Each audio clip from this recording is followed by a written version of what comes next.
Mexico, the Hat Man, the phenomenon that hospitals and authorities documented. Throughout Latin America. In the depths of the Mexican night, when silence becomes so dense it can almost be touched, there exists a presence that has been documented in hospital reports, police testimonies, and psychiatric records over decades. It is not an urban legend. It is not a tale to frighten children. It is a paranormal phenomenon that has left a tangible trail in the public archives of Mexico and all of Latin America. Its name is simple, disturbingly descriptive: the Hat Man. The first official records of this phenomenon appear in Mexican psychiatric hospitals during the 1980s, when multiple patients with no connection between them began describing encounters with the same entity. But it was not until the 1990s that paranormal investigators began systematically documenting what thousands of people throughout the Latin American continent already knew. Something dark, something ancient, something inexplicable was visiting people in their most vulnerable moments.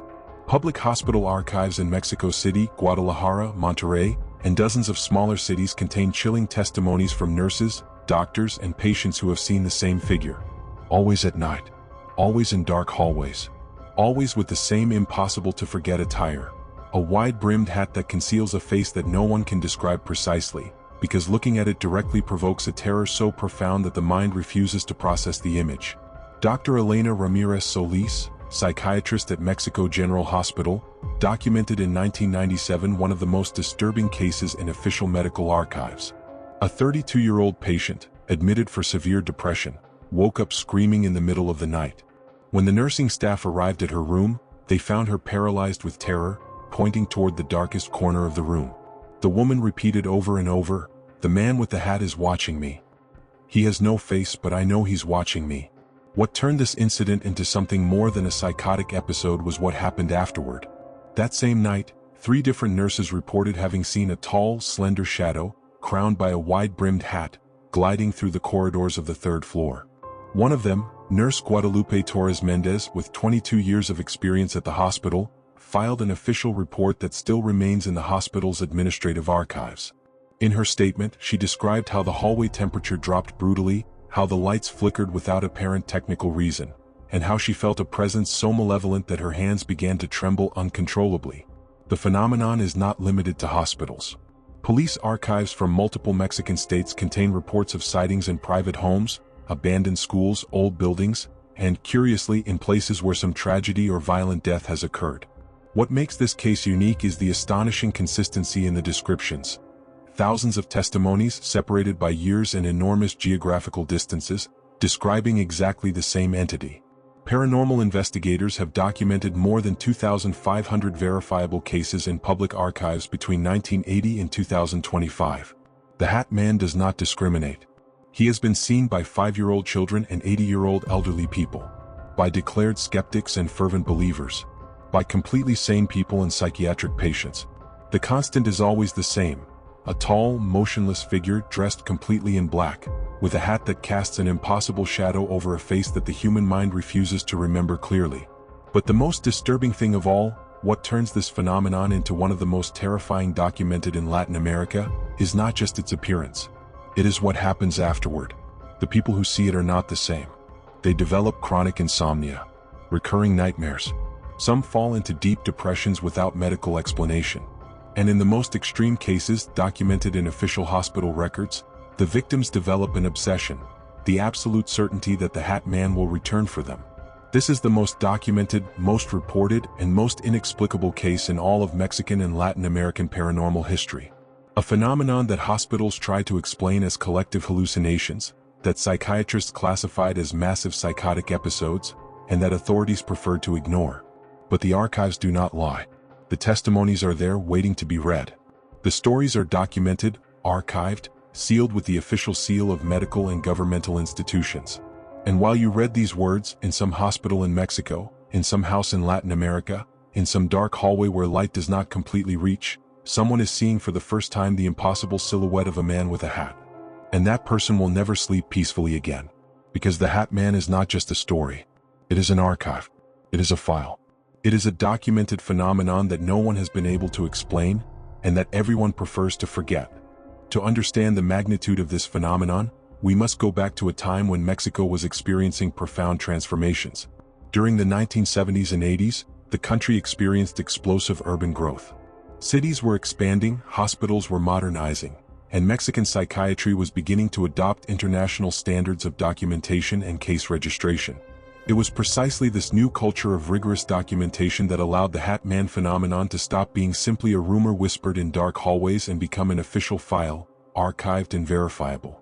The Fray Bernardino Alvarez Psychiatric Hospital in Mexico City, founded in 1566 and considered the oldest mental hospital in America, was one of the first places where official documents about sightings appeared. But it was not an isolated case that caught the attention of medical authorities. It was a pattern. During the month of March 1983, Dr. Hector Mendoza Casillas, psychiatrist on night duty in the intensive care ward, began noticing something strange in the nursing records. Patients with no relationship to each other with completely different diagnoses were reporting the same recurring nightmare: a tall man with a hat who watched them while they slept. At first, Dr. Mendoza dismissed these reports as coincidences. The human mind, especially under psychiatric medication, can generate similar hallucinations based on common cultural archetypes. But there was something that did not fit. Patients were not only describing the same figure. They were describing the same impossible details: the freezing temperature that preceded its appearance, the sensation of absolute paralysis, the certainty that this entity was not human, and most disturbingly, all reported that the figure appeared exactly at 3:15 in the morning. The hospital's administrative archives, available for public consultation according to the federal transparency law, contained Dr. Mendoza's notes. In his logbook dated March 23, 1983, he wrote verbatim, 7 patients in 3 weeks. Same pattern. Same time. Same description. This is not coincidence. This is something that needs formal investigation. But formal investigation never came.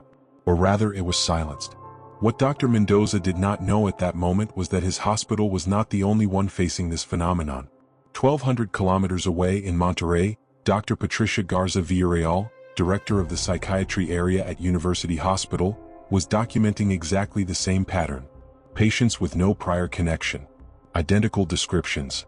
Same time of appearance. Dr. Garza's medical records, archived in the hospital's digital repository since 2015 when historical records were digitized, reveal her growing concern. In a letter addressed to the Medical Ethics Committee in June 1983, the doctor wrote, "I cannot, as a mental health professional, ignore the statistical consistency of these reports. We have 18 documented cases in 4 months. The probability that this is a collective hallucination without any transmission vector is mathematically insignificant." But it was not just psychiatric hospitals. Police archives began filling with civilian reports. The Morales Rivera family, residents of the Tlalpan neighborhood in Mexico City, filed a formal complaint with the public prosecutor's office in August 1984. The complaint, archived under file number 347/84/00-312, details how for 3 consecutive nights, their 9-year-old daughter, Sofia Morales, woke up screaming that the man with the hat was standing next to her bed. What turned this case into something more serious was the testimony of the father, Mr. Ramon Morales, a civil engineer with no history of psychiatric problems or declared paranormal beliefs. In his official statement, Mr. Morales affirmed that on the 4th night he decided to stay awake in his daughter's room. At 3:10 in the morning, the room temperature dropped brutally. He describes in his testimony, "I could see my own breath condensing in the air. In the middle of August. In Mexico City. Then I saw it in the darkest corner of the room. I cannot say that I saw it clearly because it was as if darkness had condensed into human form. But the hat was unmistakable. And although I could not see its face, I knew with absolute certainty that it was watching me." The ministerial agent who took the statement, attorney Fernando Castro Mendoza, noted in the file that Mr. Morales presents signs of genuine psychological trauma, trembling hands, excessive sweating, unable to maintain prolonged eye contact.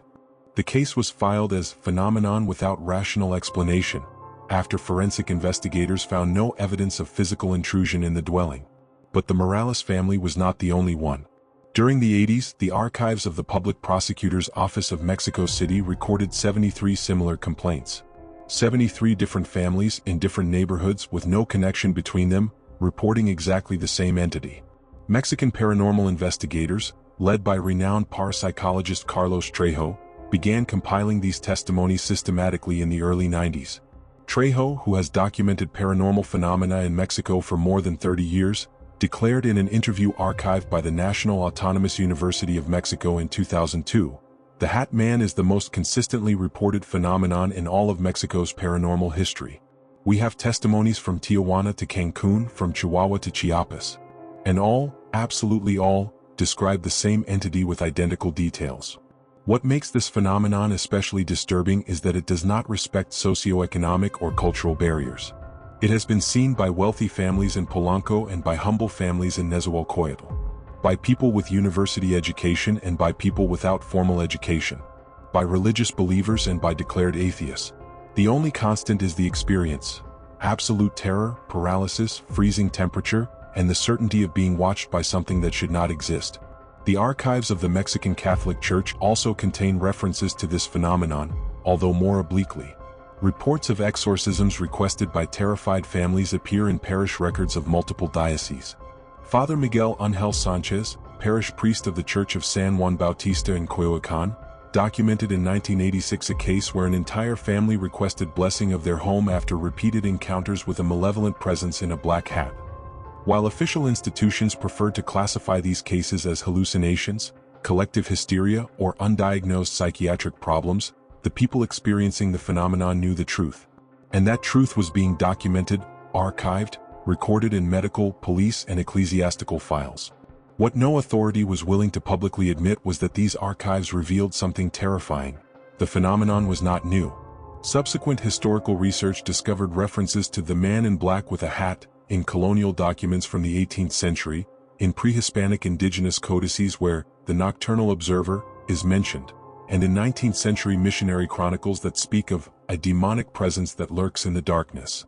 The Hat Man was not a modern phenomenon. It was something ancient, something that had been present in Mexican territory for centuries.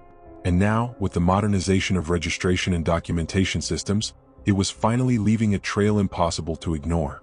The 80s were just the beginning.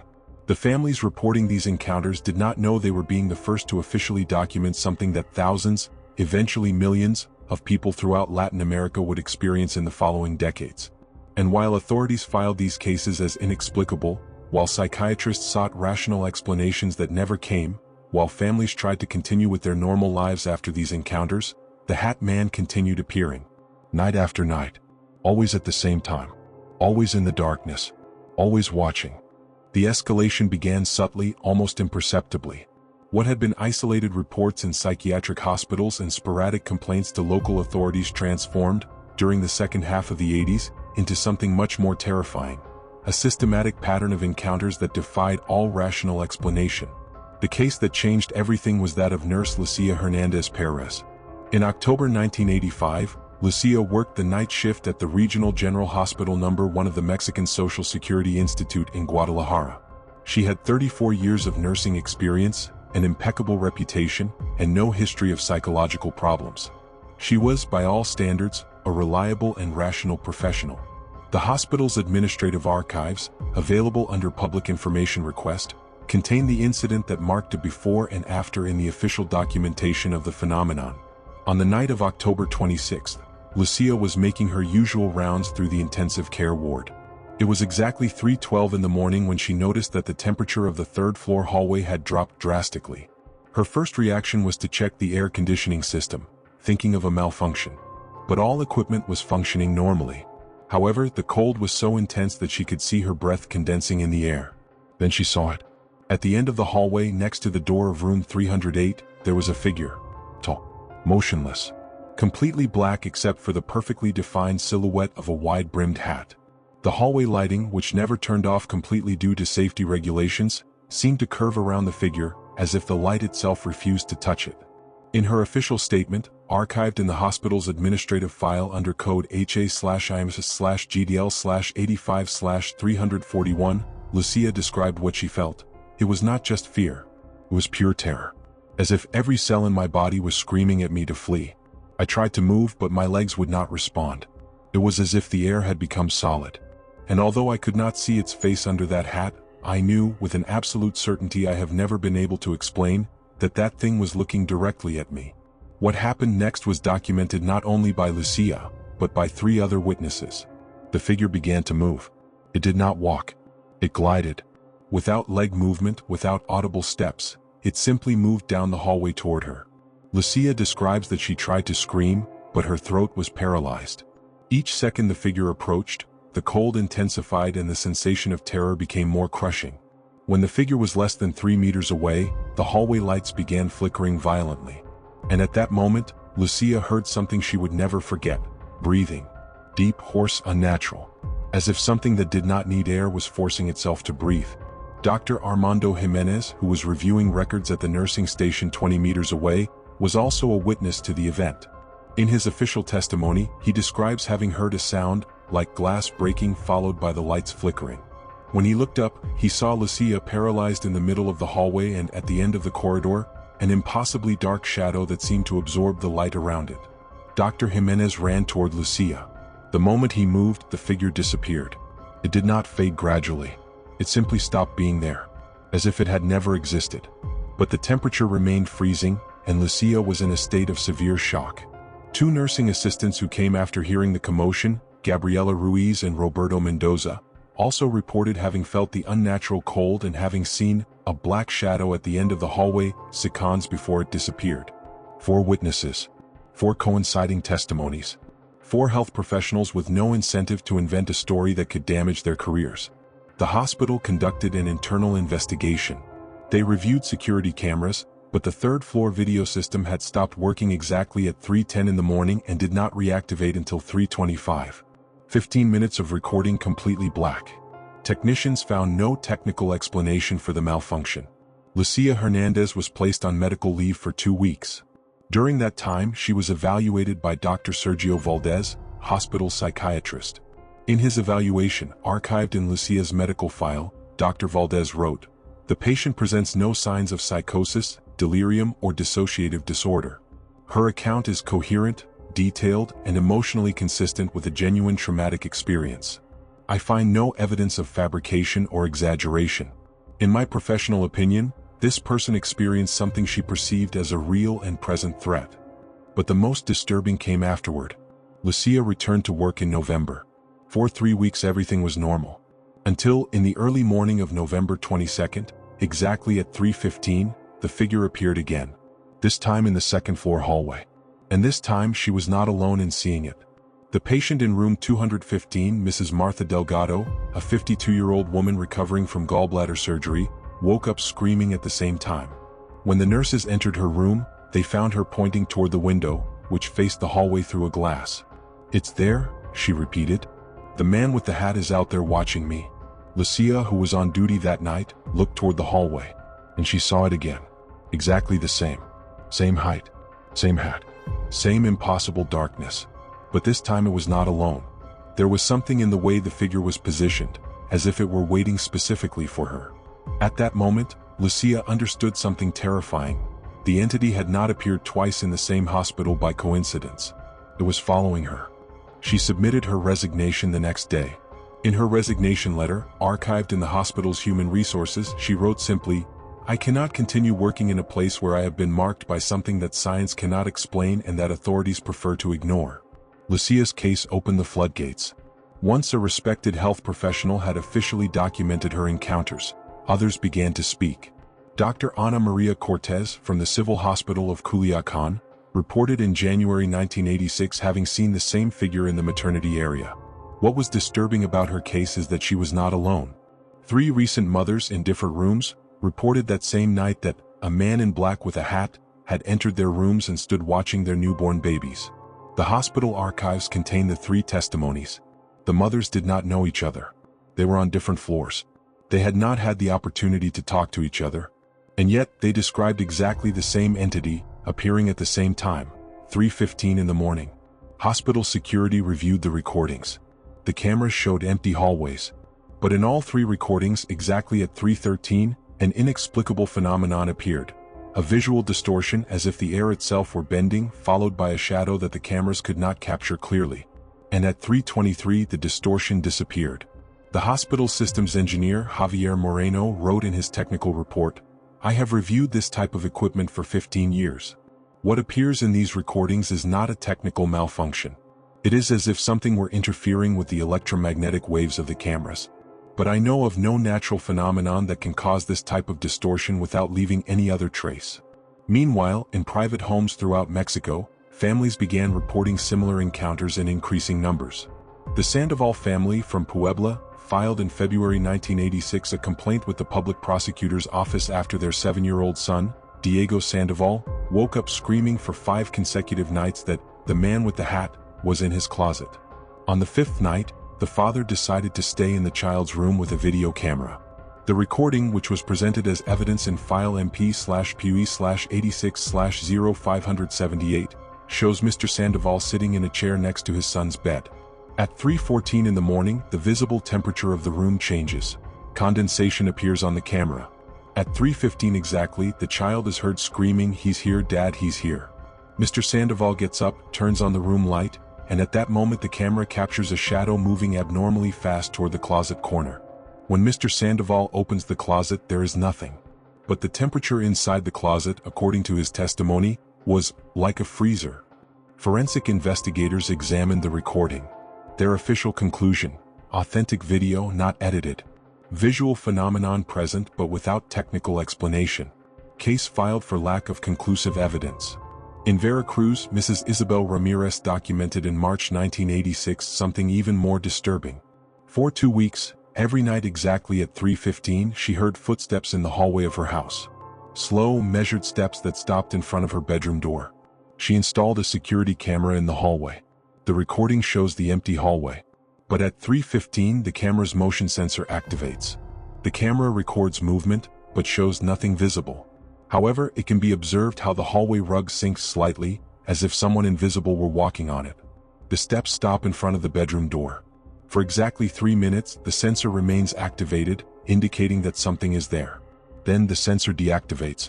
Isabel presented the recording to local paranormal investigators. The acoustic engineer who analyzed the audio from the recording, attorney Fernando Rios, declared, "The camera's microphone captures sound frequencies in a range that should not be audible to humans. It is as if something were emitting sounds in abnormally low frequencies. This is not a trick. This is a real acoustic phenomenon that I cannot explain." By 1987, the number of documented cases had reached proportions that could no longer be ignored. Dr. Francisco Núñez, researcher at the National Autonomous University of Mexico specializing in paranormal phenomena, began systematically compiling all cases with official documentation. His research, published in 2003 in the book Documented Paranormal Phenomena in Mexico, compiles more than 400 verifiable cases with physical evidence. Audio recordings, videos, photographs, multiple testimonies, police reports, medical files, and technical studies. In his conclusion, Dr. Núñez wrote, "The Hat Man is not an urban legend. It is a paranormal phenomenon with the highest level of documentation in Mexico's history. We have physical evidence, testimonies from credible professionals, and a pattern of appearance so consistent that it defies the laws of statistical probability. Something is occurring. Something that current science cannot explain, but that it also cannot deny." While academia debated and authorities filed cases as inexplicable, the people experiencing these encounters lived a personal hell. Many developed chronic insomnia. Some fell into severe depressions.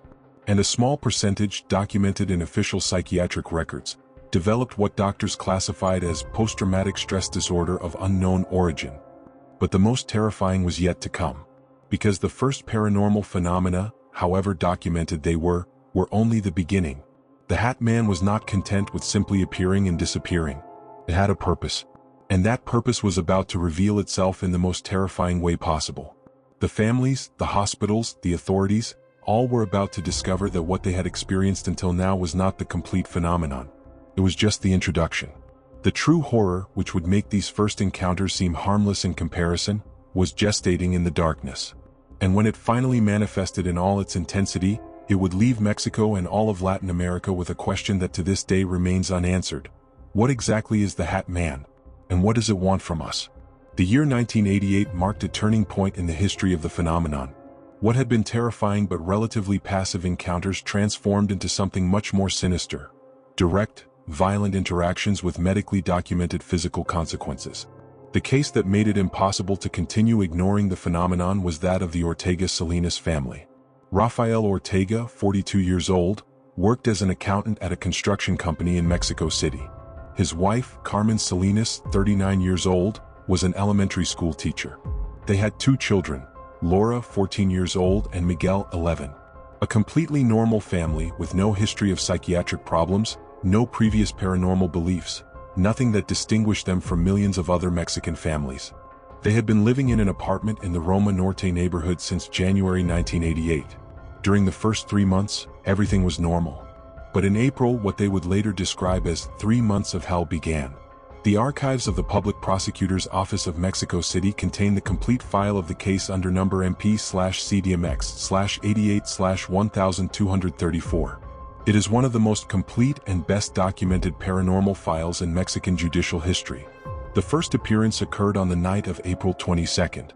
Laura woke up at 3:15 in the morning with the sensation that someone was watching her.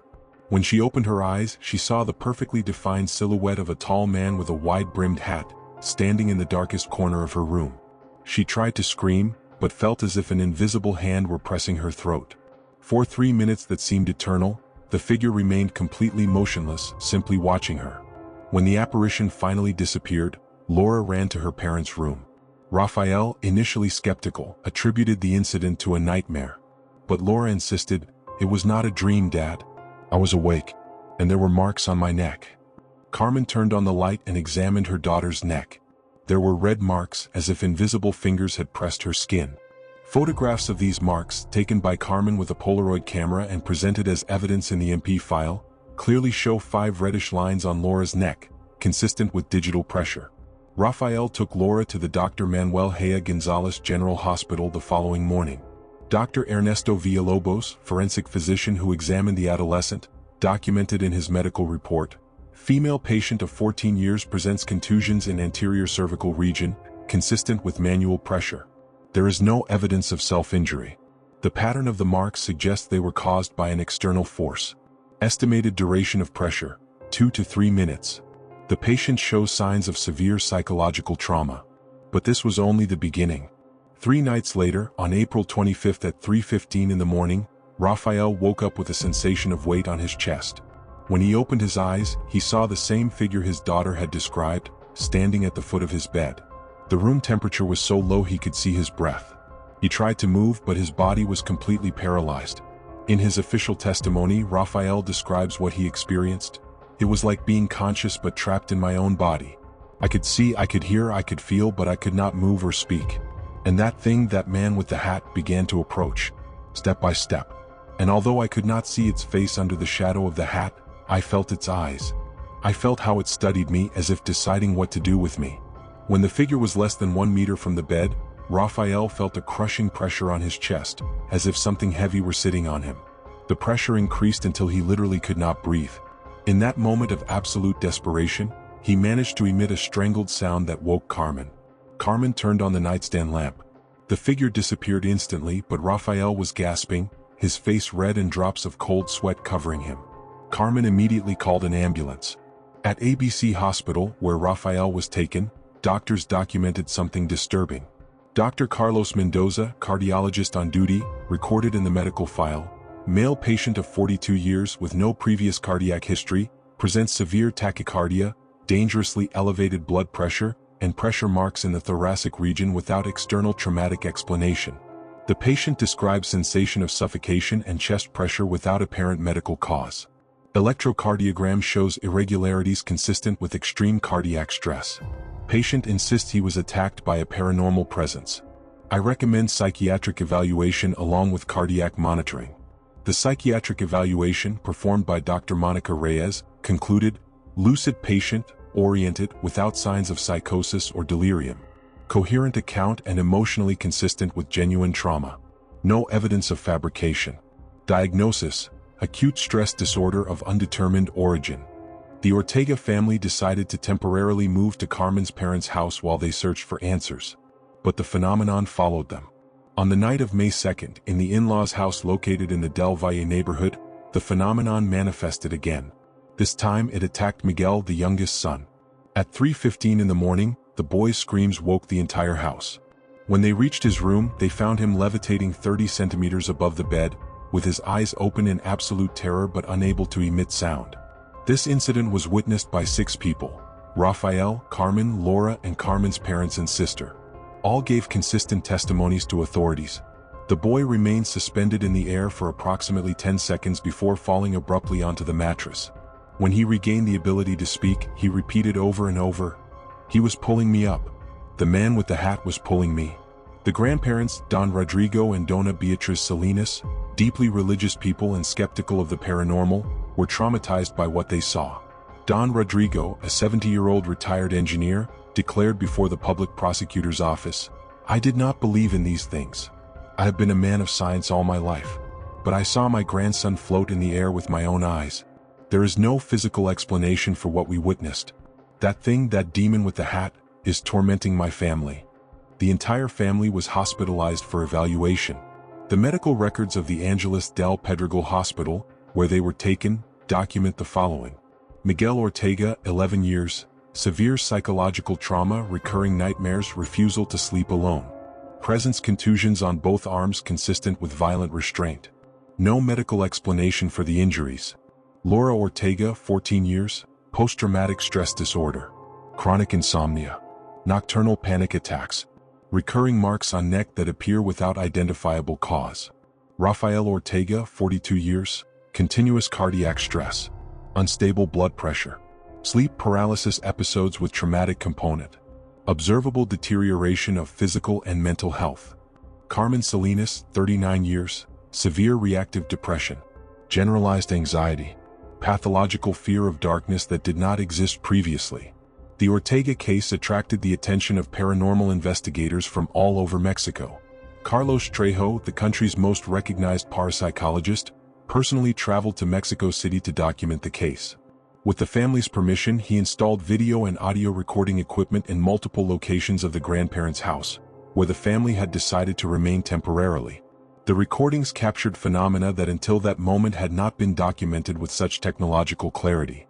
On the night of May 15th, the cameras installed in the main hallway of the house recorded the following. At 3:12 in the morning, all temperature sensors began marking an abrupt descent.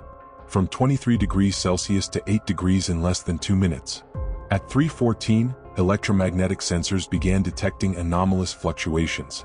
At exactly 3:15, infrared cameras captured a dark mass that emitted no body heat moving through the hallway. The most disturbing was the audio. High-sensitivity microphones captured sounds and frequencies so low they are normally not audible to the human ear. When Carlos Trejo's technicians increased these frequencies to the audible range, they revealed something chilling. They seemed to be breaths. Slow, deep, mechanical. As if something that did not need to breathe were imitating the act of breathing. Audio engineer Miguel Ángel Torres, who analyzed the recordings, declared in his archived technical report, "In 20 years analyzing acoustic phenomena, I had never found sound patterns like these. They are not ambient noises. They are not electronic interferences. They are sounds produced by something, but that something does not follow any known biological pattern.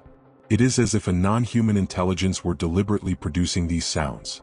Meanwhile, other cases throughout Mexico and beyond began reporting similar escalations of violence. In Monterrey, the case of Mrs. Guadalupe Fernandez was documented by University Hospital in June 1988. Guadalupe, 55 years old, reported that the Hatman had appeared in her room for 5 consecutive nights. On the 5th night, she felt something physically dragging her out of bed. Her husband, Jose Fernandez, woke to hear her screams and found her thrown on the floor 3 meters from the bed, with deep scratches on both legs. The archived medical photographs show 3 parallel lines on each leg like claw marks. Dr. Felipe Castañeda, forensic dermatologist who examined the wounds, wrote, "The lesions are consistent with scratches from something with extreme force.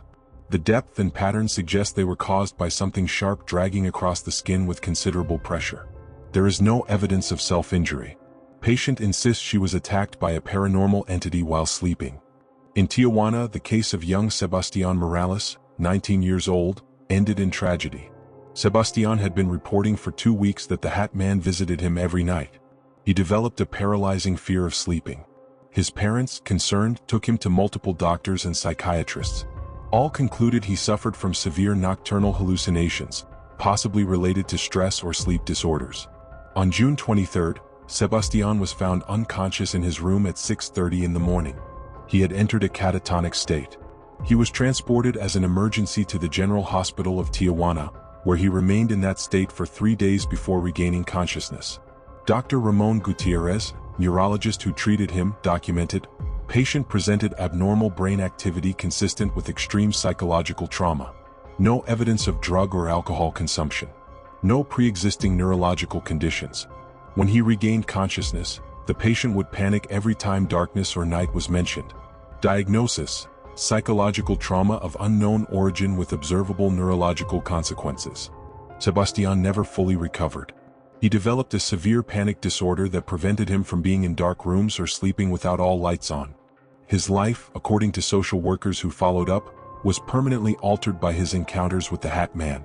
In Guadalajara, investigators documented the case of the Ruiz family, where for an entire month, objects began moving without explanation every night at 3:15. Plates flew from shelves. Furniture dragged itself. Doors opened and closed violently. And in the midst of this poltergeist chaos, the figure of the Hatman was consistently seen by all family members. The most disturbing was that the phenomenon seemed to be becoming stronger, bolder, more violent. It was as if what had begun as simple observation was evolving towards something more aggressive and dangerous. Psychiatric hospitals throughout Mexico began reporting an alarming increase in admissions related to paranormal encounters. Dr. Hector Ramirez, director of the National Institute of Psychiatry, presented in September 1988 an internal report, subsequently leaked to media, where he documented, "We have seen a 300% increase in patients reporting encounters with an entity described as man in black with hat in the last 12 months. This increase is unprecedented and cannot be explained by collective hysteria given that many patients have no previous exposure to media reports of the phenomenon."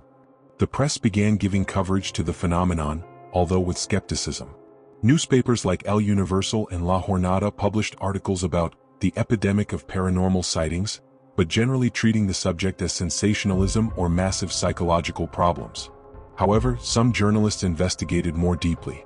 Reporter Laura Sanchez from the newspaper Reforma published in October 1988 a series of investigative articles where she interviewed more than 50 affected families, 30 medical professionals, and 20 paranormal investigators.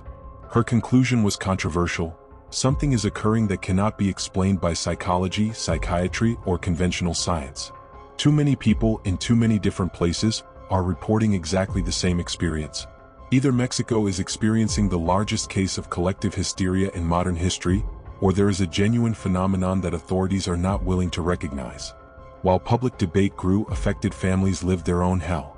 Many moved repeatedly only to discover that the phenomenon followed them. Some sought religious help with mixed results that would be extensively documented. And some, desperate and without any institutional support, simply tried to survive night after night, knowing that at 3:15 in the morning, the Hatman might appear again. The Ortega family, after 2 months of documented torment, made a desperate decision. They sought help from the Catholic Church, hoping that what medicine and science could not resolve, perhaps faith could confront. They did not know that what they were about to experience would make everything before seem only a prelude. The true confrontation between the human and the inexplicable was about to begin, and it would leave scars that would never completely heal. Because the Hatman was not simply an apparition. It was an intelligent, conscious presence, with a purpose that no one could understand.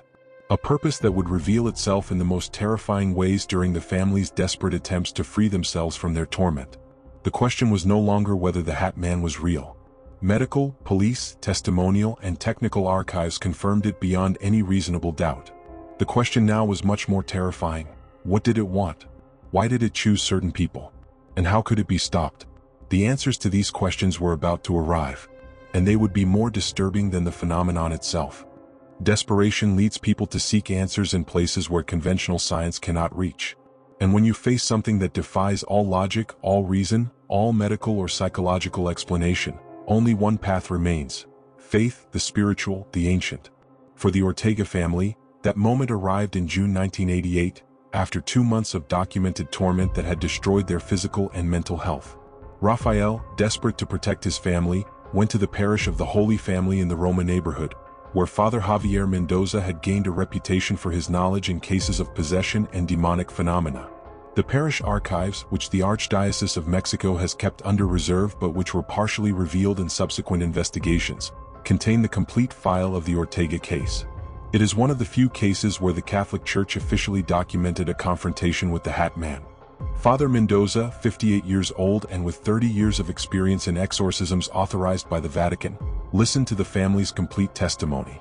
He reviewed the medical files, the photographs of the injuries, the videos recorded by Carlos Trejo, and the police reports. His conclusion was documented in his personal diary, subsequently cited in the book, Practical Demonology in Modern Mexico, by Father Luis Gonzalez, published in 2005. This is not a case of traditional possession. It is something more ancient, more persistent. The entity does not seek to possess, it seeks to terrorize and feed on fear. I have seen many cases in my ministry, but none with this level of physical and testimonial documentation. Father Mendoza decided to perform a complete blessing of the grandparents' house where the family had taken refuge. The ritual was performed on June 28, 1988, beginning at 9 in the morning.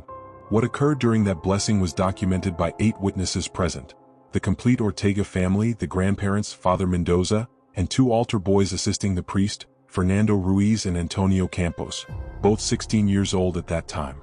Father Mendoza began with protection prayers in each room of the house, sprinkling holy water and reciting passages from the Roman ritual. During the first 2 hours, everything proceeded normally. But when he arrived at the room where Miguel had been levitated, something changed drastically. According to Father Mendoza's archived testimony, when I entered the child's room, I immediately felt a hostile presence. The temperature dropped so abruptly that my breath became visible. I began the expulsion prayers, and at that moment, all the objects in the room began to vibrate. Books, toys, furniture. It was as if an invisible force were shaking everything simultaneously. Don Rodrigo, the grandfather who was recording the event with his video camera, captured what happened next.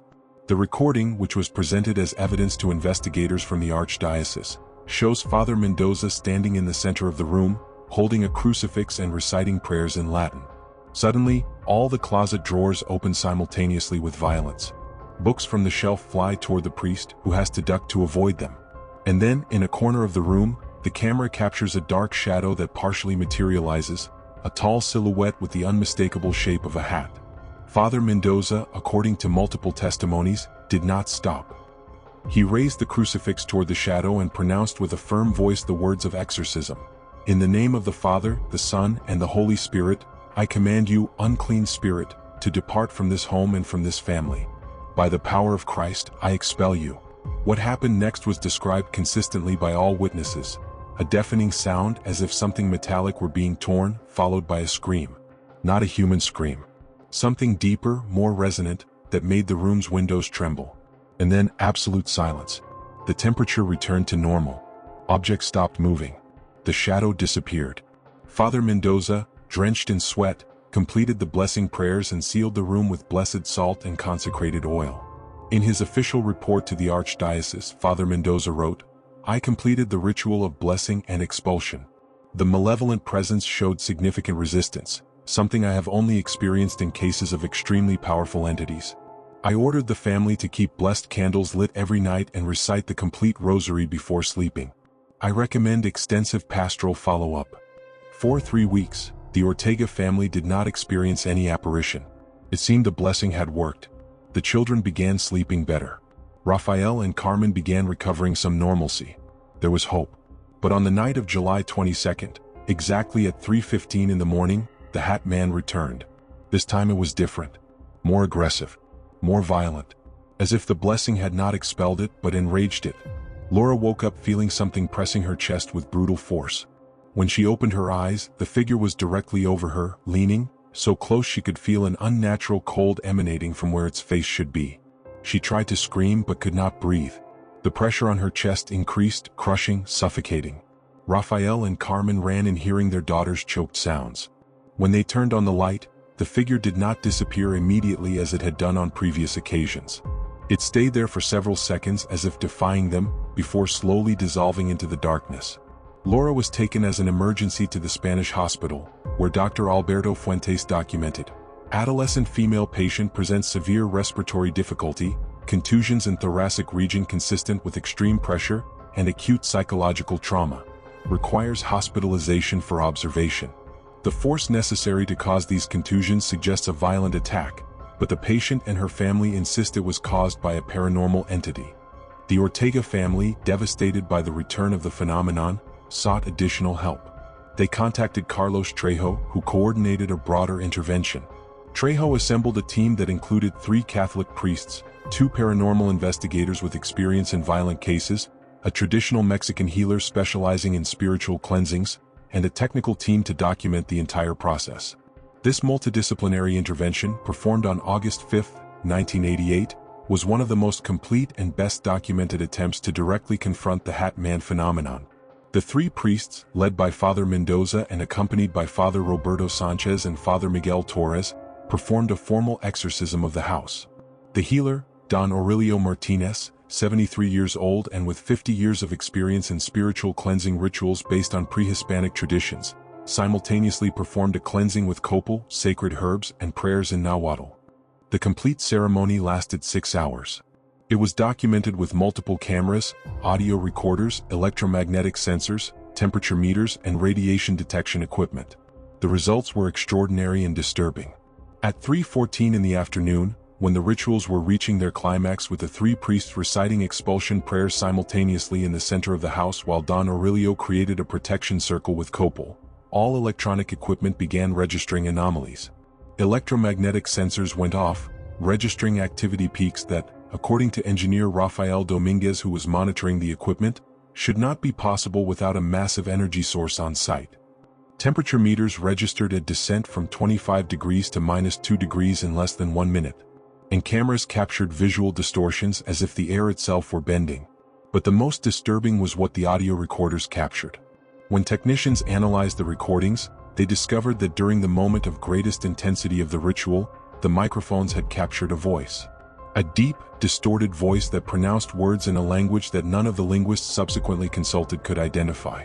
And beneath that voice, laughter. Multiple voices laughing simultaneously. Don Aurelio, the healer, suffered a collapse during the ritual. He was transported to the General Hospital of Mexico, where Dr. Ernesto Cabrera documented. Male patient of 73 years presents severe tachycardia, dangerously elevated blood pressure, and state of shock. Patient murmurs repeatedly in Nahuatl. Translator present indicates he is saying, "It is very ancient, too strong, we cannot expel it. Requires sedation and observation." The priests completed the ritual, but Father Mendoza admitted in his report, "We performed all protocols established by the Church for cases of demonic infestation. But this entity is different from everything I have confronted. It is more ancient than our prayers, stronger than our rituals. I do not believe we managed to expel it. We have only contained it temporarily." For 2 months after the multidisciplinary intervention, the Ortega family did not report new apparitions. But other effects began to manifest. Laura developed severe agoraphobia and could not leave the house without suffering panic attacks. Miguel stopped speaking for weeks, communicating only through drawings, all representing the same dark figure with a hat. Rafael lost his job due to his inability to concentrate and his constant absences taking his family to medical and psychiatric appointments. Carmen began experiencing auditory hallucinations, hearing whispers in empty rooms. The archives of the National Institute of Psychiatry, where the entire family received treatment during this period, document the progressive deterioration of their mental health. Dr. Patricia Serrano, family psychiatrist assigned to the case, wrote in her evaluation of October 1988, "This family has been systematically traumatized for 6 months. They present symptoms consistent with severe post-traumatic stress disorder, but the cause of the trauma is something conventional psychiatry cannot easily categorize. They were not victims of human violence, accidents, or natural disasters. They were victimized by something they insist was a paranormal presence. And regardless of my own beliefs about the paranormal, the trauma they manifest is absolutely real and is destroying this family." Meanwhile, other cases throughout Mexico reported similar results with religious or spiritual solution attempts. In Puebla, the Vasquez family hired a team of 5 healers to perform spiritual cleansings after 3 months of Hatman apparitions. The 5 healers performed the ritual simultaneously on September 12, 1988. That night, 2 of the healers were hospitalized with symptoms similar to heart attacks.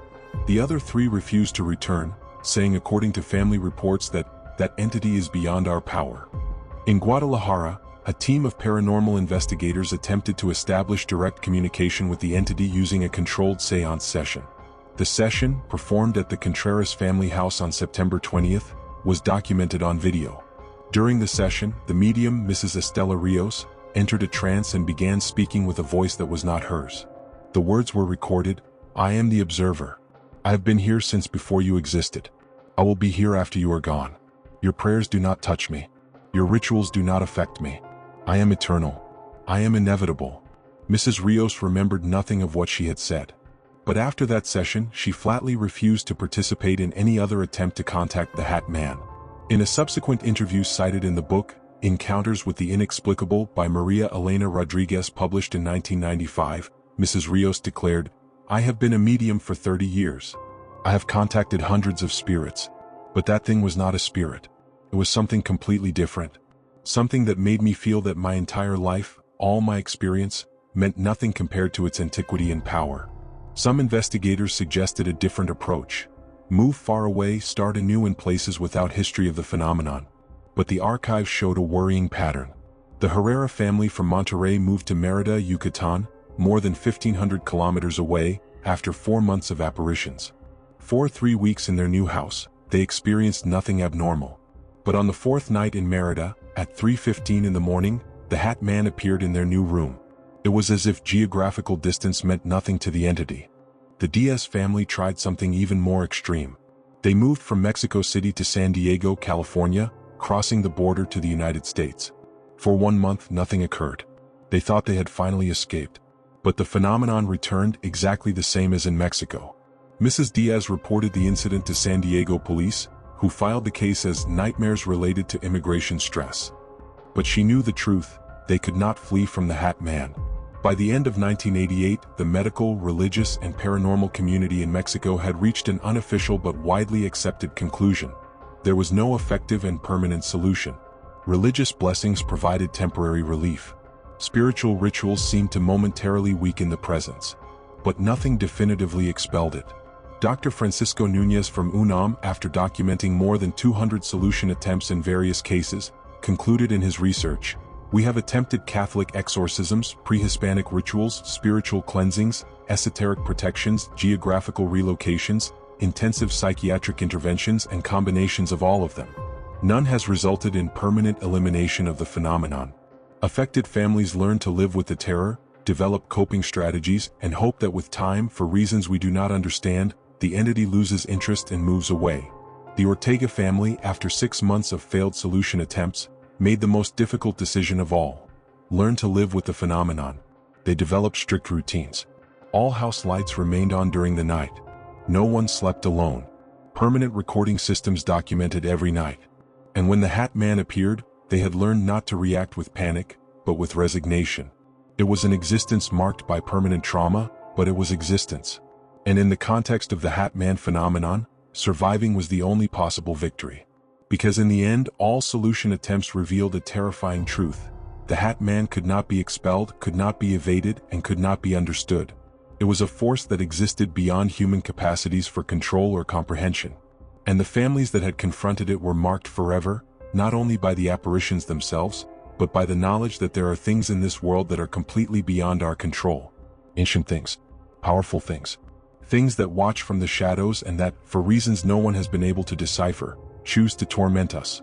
The question was no longer how to stop the Hat Man. It was how to survive knowing it exists. More than 35 years have passed since the first documented cases of the Hat Man began accumulating in medical, police, and ecclesiastical archives of Mexico. 35 years of testimonies, investigations, attempts at explanation, and searches for answers. And yet, in 2025, the phenomenon remains as inexplicable and terrifying as it was in 1988. But now we have something we did not have then: decades of documentation, thousands of archived cases, and the perspective that only time can provide. The Ortega Salinas family, whose case became the most documented in the phenomenon's history, never fully recovered from their 6 months of torment. The psychiatric follow-up archives of the National Institute of Psychiatry, available through public information requests with personal identifiers redacted, document their later lives with clinical detail. Laura Ortega, who was 14 years old when the apparitions began, developed a chronic anxiety disorder that required continuous psychiatric treatment for more than 15 years. In an interview granted in 2010 to researchers from the National Autonomous University of Mexico for a study on paranormal trauma, she declared, "I never became the same person again. I am 46 years old now, and I still cannot sleep completely in the dark. I still wake up at 3 in the morning for no apparent reason. And sometimes, at that exact hour, I feel that something is watching me from the shadows. I do not know if it is real or if it is my traumatized mind. But the fear is absolutely real. Miguel Ortega, who experienced the levitation witnessed by 6 people, never spoke publicly about his experience. Medical records indicate he developed selective mutism for several months after the events, and subsequently severe post-traumatic stress disorder. According to archived social worker reports, he moved to Spain in 2005, possibly seeking geographical and cultural distance from the place where his trauma occurred. Rafael and Carmen Ortega divorced in 1992.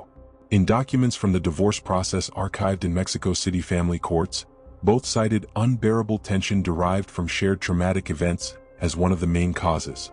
Carmen developed chronic depression that required multiple hospitalizations during the 90s.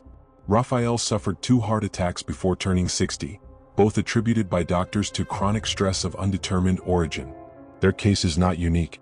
Follow-up studies conducted by academic researchers show that approximately 85% of people who report prolonged encounters with the Hatman develop some type of chronic psychological disorder. And approximately 40% experience significant deterioration in their personal relationships and work capacity. But the phenomenon did not stop with the cases of the 80s. It expanded. During the 90s, with the arrival of the internet, something extraordinary happened. People throughout Latin America began sharing their experiences online, discovering they were not alone. Forums, websites, and eventually social networks filled with testimonies of encounters with the same entity. Mexico, Argentina, Chile, Colombia, Peru, Venezuela, all reporting the same dark figure with wide-brimmed hat, appearing at 3 in the morning, generating the same paralyzing terror. Argentine paranormal investigator Alejandro Parra, doctor in psychology from the University of Buenos Aires, published in 2008 an extensive study titled The Hatman Phenomenon in Latin America, Analysis of 1,200 Documented Cases.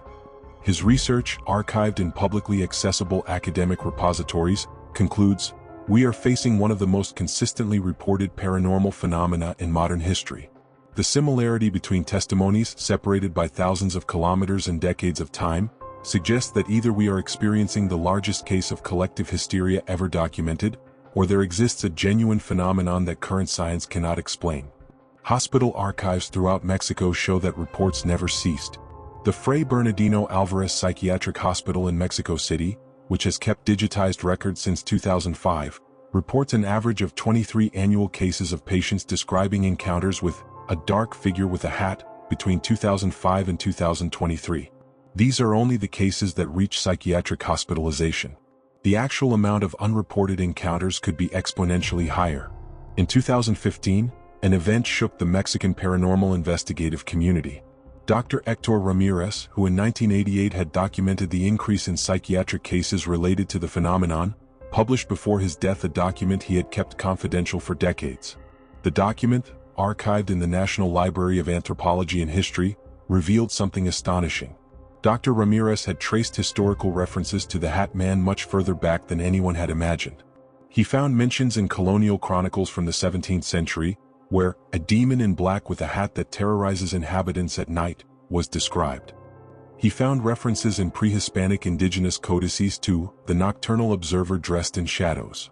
He even found mentions in ancient Aztec texts of a minor deity associated with night and terror, represented with a headdress that projected shadows.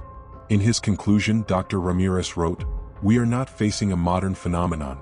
We are facing something that has existed in the territory we now call Mexico for centuries, possibly millennia. Each generation describes it with the language and symbols of its era. The Aztecs saw it as a dark deity. Spanish colonizers interpreted it as a demon.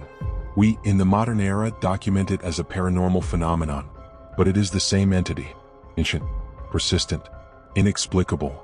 This revelation led to a new wave of investigations. Anthropologists, historians, and paranormal researchers began tracing the presence of the Hatman through Mexican history. What they found was disturbing. Dr. Elena Cortez, anthropologist from El Colegio de Mexico, published in 2018 an academic article titled Archetypes of Terror in Mexican Cultural History. In her research, she documented mentions of a similar entity in more than 50 different historical sources, spanning from pre-Hispanic codices to 19th century newspapers. Her conclusion: there exists a historical continuity in the reports of this entity that defies all conventional explanation. Either Mexican culture has transmitted an archetype of terror so consistent that each generation unconsciously recreates it, or there exists something genuine that has been present in this territory for an indefinite time. But the most disturbing aspect of the phenomenon in the modern era is its apparent geographical expansion. During the 2000s, similar reports began appearing in countries outside Latin America. Spain, Italy, the United States, and even Japan have documented cases of an entity matching the Hatman's description. Internet forums in multiple languages contain thousands of testimonies from people describing almost identical encounters. This has led some investigators to propose even more disturbing theories. Dr. Robert Mitchell, paranormal psychologist from the University of Virginia, suggested in 2019 that the Hatman might not be a single entity, but a type of phenomenon. Perhaps we are facing a class of paranormal experience that manifests similarly in different cultures. Or maybe we are facing multiple entities that share common characteristics. Or, the most terrifying possibility, we are facing a non-human intelligence that can manifest simultaneously in multiple geographical locations. Theories about the nature of the Hatman are numerous and none has conclusive evidence. Some religious investigators, like Father Gabriel Torres from the Institute of Demonology at the Pontifical University of Mexico, argue it is an ancient demonic entity that feeds on human fear. His proposal, published in 2020, suggests that prayers and rituals do not expel it because it does not seek to possess, it seeks to terrorize, and continuous terror is its sustenance. Other investigators, like Dr. Francisco Núñez from UNAM, propose it could be some type of collective psychic phenomenon, a projection of the human unconscious that has acquired a consistent form through centuries of manifestation. The human mind is more powerful than we understand, he wrote in his last book published in 2021. Perhaps, through generations of terror and trauma, we have collectively created an entity that now exists semi-independently on some psychic plane. A more radical theory, proposed by Mexican theoretical physicist Luis Ramirez in 2022, suggests it could be some type of dimensional anomaly. If we accept the theories of multiple dimensions proposed by modern physics, it is conceivable that there exist entities or phenomena that exist partially in our reality and partially in other dimensions. The Hatman could be a manifestation of something that does not completely belong to our plane of existence, which would explain its apparently unnatural nature and its resistance to conventional physical laws. But all these theories, however elaborate they may be, remain in the realm of speculation. The only certainty is the documentation. Thousands of testimonies, hundreds of archived medical cases, dozens of audio and video recordings, and the real and measurable psychological impact on people who have experienced the phenomenon. In 2023, the Mexican government, for the first time in its history, officially recognized the existence of the phenomenon as a documented paranormal event of cultural interest. This recognition does not imply an explanation nor a solution, but simply an acknowledgement that something is being consistently reported by thousands of citizens over decades, and that it deserves to be studied seriously rather than dismissed as hysteria or mental illness. The Secretary of Culture of Mexico established in 2024 a public digital archive called National Registry of Documented Paranormal Phenomena, where citizens can officially report encounters. In its first year of operation, it received more than 4,000 reports related to the Hatman. 4,000 people willing to officially identify themselves and declare they have experienced this phenomenon. Today in 2025, the Hatman phenomenon remains active. Hospitals continue receiving cases. Families continue being terrorized, and the archives continue growing. The question that obsesses investigators, victims, and anyone who delves deeply into this case is simple but terrifying. What is the Hatman? Is it an ancient demonic entity as religious people suggest? Is it a collective psychic projection as some psychologists propose? Is it a dimensional anomaly as some physicists speculate? Is it something completely different that our current understanding of reality cannot even categorize? And perhaps more important, what does it want? Because after decades of documentation, a pattern emerges. The Hatman does not kill. It does not possess. It does not seem to have a discernible final objective beyond terrorizing.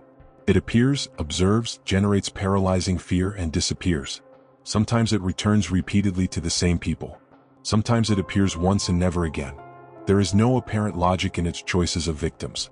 There is no clear pattern in the duration of its manifestations. It is as if it were playing, or studying us, or simply existing in our world without a purpose we can understand. What we know with certainty, what the archives tell us unequivocally, is this: the Hatman is real. Not in the sense that we can explain it scientifically or categorize it medically, but in the sense that thousands of people have experienced something consistent, something that leaves physical marks, causes measurable psychological trauma, and defies all conventional explanation. It is real in the sense that the destroyed families are real, the prolonged psychiatric treatments are real, the sleepless nights are real, the paralyzing fear is real, and it is real in the most terrifying sense of all.